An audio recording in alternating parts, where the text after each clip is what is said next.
I, 34M, grew up in a modest middle-class family in a small town. My parents were hardworking people who always focused on my education and future. My father worked as a mechanic, often taking on extra shifts to make ends meet. My mother was a part-time receptionist at a local clinic and also did some freelance tailoring work from home. They weren't wealthy by any means, but they made sure I never lacked anything essential. From a young age, my parents filled in me the value of hard work and dedication. They taught me that success doesn't come easy and that I'd have to put in effort to achieve my goals. I remember my father always saying, "Son, there's no substitute for hard work. If you want something, you've got to earn it." Despite not having much, my parents always found a way to support my education. They bought me books, paid for extra tuition when I needed it, and even saved up to buy me a second-hand computer when I started high school. Their dedication to my future was untiring, and it motivated me to study hard and make them proud. Their sacrifices paid off. I managed to get good grades throughout school and secured a scholarship to a reputable university. I studied business management and graduated with honors. Soon after, I landed a well-paying job at a multinational corporation. As soon as I could afford it, I bought my parents a modest but comfortable house in a nice neighborhood. It was my way of showing gratitude for everything they'd done for me. The look of pride and happiness on their faces when I handed them the keys is something I'll never forget. About 5 years ago, my life took an interesting turn when I met Samantha, 32F, at an office seminar. She was from a different branch of our company, and we were both attending a training session on new management techniques. I was immediately drawn to her intelligence and wit. We started chatting during the coffee breaks and found we had a lot in common. After the seminar, we exchanged numbers and started meeting regularly. As we got to know each other better, I learned about her family background. Unlike my family, Samantha's family used to be quite wealthy. Her father had owned a successful real estate business, and they had lived in a large house in an upscale neighborhood. Samantha had attended private schools and had been used to a luxurious lifestyle. However, things had changed significantly for her family in recent years.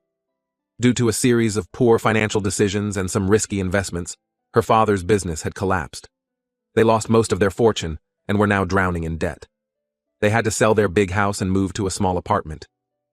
It was a huge adjustment for the family, especially for Samantha's parents who were used to a certain standard of living. Samantha, being a good student, had managed to secure a decent job in our company. She was hardworking and ambitious, much like me. However, I soon noticed a troubling pattern in her relationship with her parents, especially her mother. Her parents, unable to accept their reduced circumstances, constantly pressured Samantha for money. They used emotional manipulation to get what they wanted. I remember one incident clearly. We had been dating for about 6 months when Samantha received a call from her mother while we were having dinner. Her mother was crying, saying they couldn't pay the rent and would be evicted if Samantha didn't help. Samantha immediately transferred money to them, canceling our plans for a weekend getaway we had been saving for. This wasn't a one-time occurrence.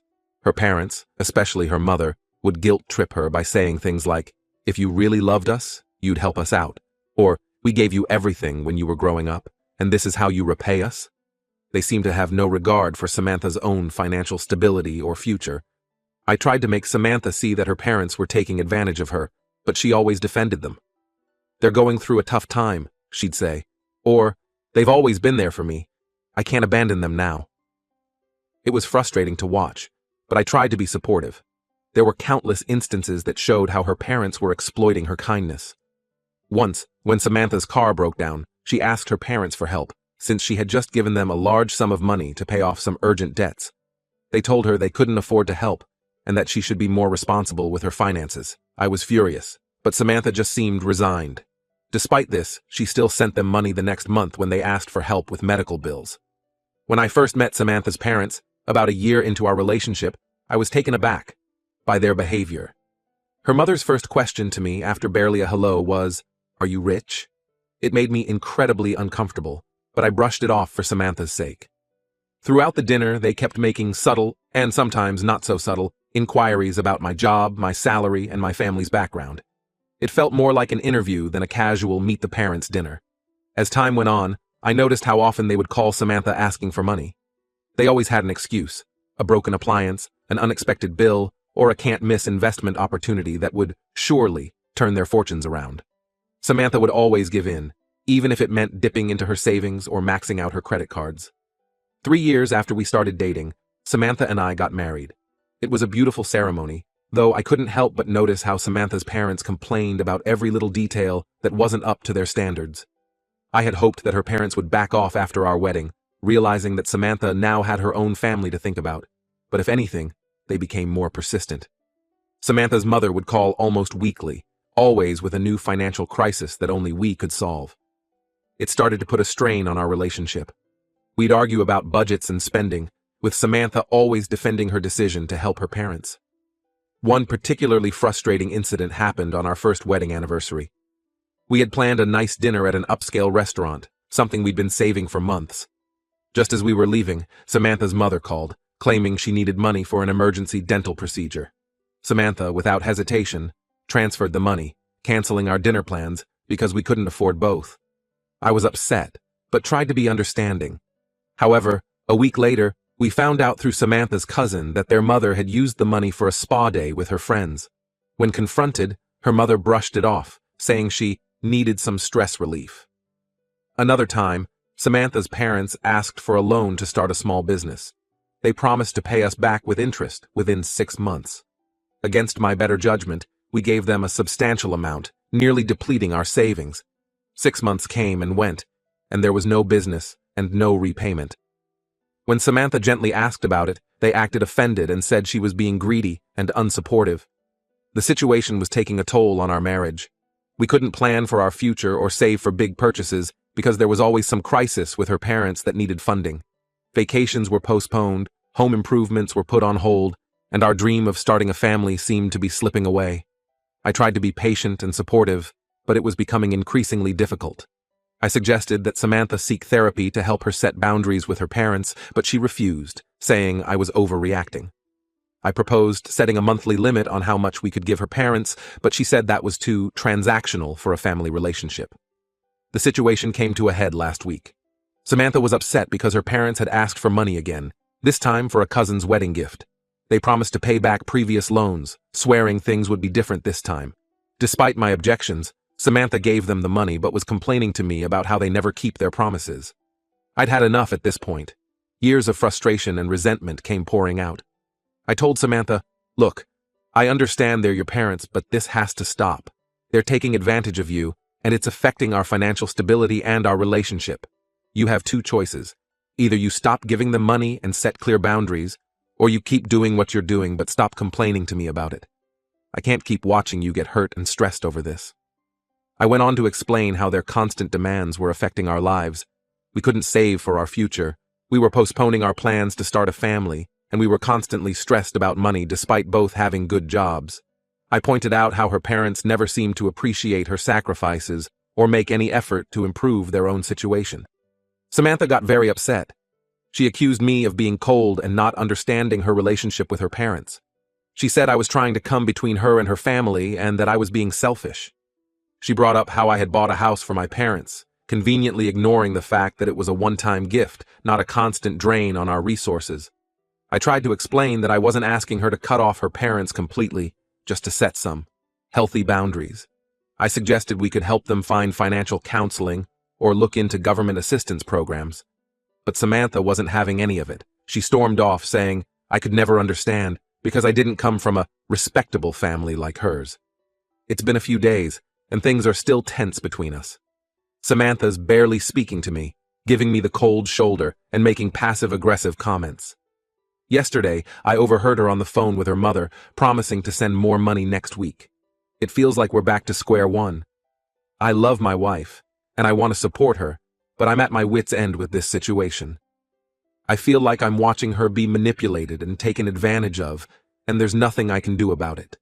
It's affecting our marriage, our future plans, and our day-to-day happiness. I've tried talking to my own parents about this, seeking their advice. They're sympathetic, but admit they don't know how to handle such a situation. My father suggested I try to talk to Samantha's parents directly, but I fear that would only make things worse. I'm starting to wonder if I'm the problem. Am I being too harsh? Should I just accept that this is how things are going to be and learn to live with it? But then I think about our future, about the family we wanted to start, and I feel angry and frustrated all over again. So, Reddit, am I wrong for wanting to put our financial stability and our future first? Or am I being insensitive to my wife's family ties? I'm lost and could really use some outside perspective on this. Update. It's been 2 weeks since my last post, and I wanted to update you all on the situation with my wife and her parents. Things have taken a dramatic turn, and I'm still processing everything that's happened. After our argument about her parents' constant financial demands, my wife and I weren't on speaking terms. The tension in our house was intense. We slept in separate rooms and only communicated when absolutely necessary. I was hoping we'd eventually cool down and be able to have a rational discussion, but things took an unexpected turn. One evening, I came home from work to find my mother-in-law in our living room. My wife informed me that her mother would be staying with us for a week to help settle things between us. I was shocked and angry that my wife had made this decision without consulting me, especially given our current disagreement. However, I bit my tongue, not wanting to escalate the fight with my wife. The first few days of my mother-in-law's stay were uncomfortable, to say the least. She acted as if nothing was wrong, making herself at home in our space. I tried to be polite for the sake of peace, but I couldn't shake the feeling that her presence was making things worse, not better. As the days passed, I started noticing some strange occurrences around the house. Small items began to go missing. A watch I rarely wore, some cash I had in my desk drawer, even some of my wife's costume jewelry. At first, I thought I was just misplacing things due to stress. But then I noticed a pattern. Every time something went missing, my mother-in-law would return from her outings with new shopping bags. I tried to talk to my wife about this, but she brushed off my concerns. She said things like, "Mom's been through a lot. She probably just wanted to treat herself a little. It's not a big deal." Her dismissive attitude frustrated me, but I didn't want to push the issue without concrete proof. The situation came to a head about 5 days into my mother-in-law's stay. I was at work when I received a frantic call from my wife. She was in tears, barely able to get the words out. When she finally calmed down enough to speak, what she told me sent a chill down my spine. My wife had discovered that her mother had stolen her credit card and a significant amount of her jewelry, including some family heirlooms. Now, my mother-in-law wasn't answering her phone, and my wife didn't know what to do. I left work immediately and rushed home. When I arrived, I found my wife in a state of panic. She had torn apart the guest room looking for her missing items, but to no avail. I tried to calm her down and suggested we call her father to see if he knew anything. When we reached my father-in-law, he seemed genuinely surprised by the news. He said he hadn't heard from his wife all day, which was unusual. However, what bothered me was his immediate defense of her. He told us not to jump to conclusions or accuse her of anything. It was clear he was either in denial or complicit in her behavior. We spent the next few hours trying to reach my mother-in-law, but all our calls went straight to voicemail. We were about to call the police when my wife's phone rang. It was her mother. My wife put the call on speaker. Her mother's voice came through, sounding distressed, but with a flow of manipulation that I had come to recognize. She claimed she was at home and needed money urgently to pay off a loan shark. She swore she had borrowed money to invest in a sure thing, but it had fallen through, and now the lender was threatening her. My wife was angry. She demanded to know about the credit card and the missing jewelry. Her mother feigned ignorance at first, then quickly changed tactics, saying she had only borrowed them and intended to return everything once this crisis was over. She begged my wife to help her one last time. I had heard enough. Years of frustration, hatred, and anger boiled over. I took the phone from my wife and told her mother in no uncertain terms that if she didn't return everything she had stolen within 24 hours, we would be going to the police. I then hung up, my hands shaking with anger. My wife stood there, shell-shocked. The reality of her mother's actions seemed to finally sink in. She broke down, sobbing uncontrollably. Despite my anger, my heart broke for her. I held her as she cried, feeling sad. When she had calmed down, we sat down to talk. It was the first real conversation we'd had in weeks. I told her that I couldn't continue living like this. The constant stress, the financial drain, and now direct theft. It was too much. I laid out an ultimatum. Either we cut ties with her parents and seek therapy to work on our issues, or I would file for divorce. I hated having to resort to such drastic measures, but I felt I had no choice. Our marriage had been suffering for years because of her parents' influence, and this latest incident was the last straw. I loved my wife, but I couldn't stand by and watch her be manipulated and abused any longer. To my relief, my wife didn't argue. The theft seemed to have finally opened her eyes to the toxic nature of her relationship with her parents. She agreed that we needed to set firm boundaries and seek help to work through our issues. The next day, my mother-in-law showed up at our door with a bag containing my wife's jewelry and credit card. She tried to explain herself, spinning a tale of desperation and good intentions, but my wife wasn't having it. For the first time, I saw my wife stand up to her mother. She told her that she needed help, but we wouldn't be the ones to provide it anymore. She said they needed time apart to reevaluate their relationship, and until her mother sought professional help for her issues, they wouldn't be in contact.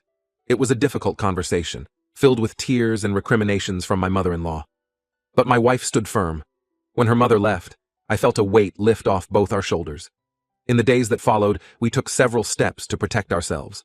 We changed our locks, canceled and replaced all our credit cards, and set up fraud alerts on our accounts. We also reached out to a therapist who specializes in family issues and codependency. It's been a week since then, and things are still raw. My wife has moments of doubt and guilt, but she's committed to working on herself and our marriage. We've had long, honest conversations about our future and what we want from our relationship. For the first time in years, I feel hopeful about our future together. We've also started to reconnect with friends we had drifted away from due to the constant family drama. It's been refreshing to spend time with people who respect our boundaries and don't have ulterior motives. My wife's father has called a few times, alternating between guilt-tripping and pleading for us to reconsider. We've stayed firm in our decision, reiterating that until her mother seeks help, we won't be in contact. It's been hard for my wife, but she understands it's necessary for our well-being. Looking back, I realize I should have pushed harder for boundaries earlier in our relationship. I was so afraid of coming between my wife and her family that I allowed the situation to spiral out of control. It's a mistake I won't make again. I'm grateful for the advice and support I received from my previous post. It gave me the courage to stand my ground and fight for our marriage. We have a long road ahead of us, but for the first time in a long time, I feel like we're on the same page. To those who might be in a similar situation, don't wait until things reach a breaking point. Set boundaries early, communicate openly, and don't be afraid to seek help. Your peace of mind and the health of your relationship are worth it. Thank you all for listening, and I'll update again if there are any significant developments.